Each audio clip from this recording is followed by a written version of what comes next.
Parks, banks, and bridges. These are the places where Fredericton's homeless stay to survive. I'm here in Odell Park, where last year a man was found frozen and dead. Many believed he had fallen through the cracks of the city's homeless services. The alternative to staying outdoors is the Fredericton Emergency Shelter, which, along with a women's shelter, provides people a warm place to live. But even with the shelters, many stay outside.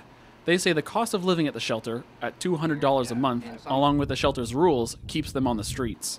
Ren, who lives in the streets, says the shelters aren't a desirable option for some people. And some people go get in trouble just so they can go to jail for the winter and stay off the streets. Yeah.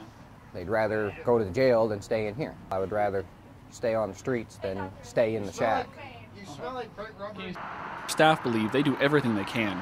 Warren Maddox, executive director of the shelter, says that maintaining a safe environment is his primary concern. The only requirement that we have is when you show up at the door and ring the doorbell, you're sober. And that's pretty hardcore, you know, that you have to be. You know, we've got a lot of guys in here that are, you know, they're right on the edge, and they're sober and they're clean, and they don't want someone around them that's not. It's too hard, way too hard.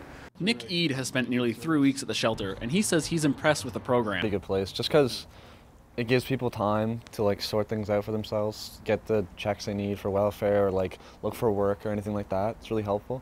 And hospitality's nice. The people working, the staff, they're cool. They joke around with everyone. Pretty nice.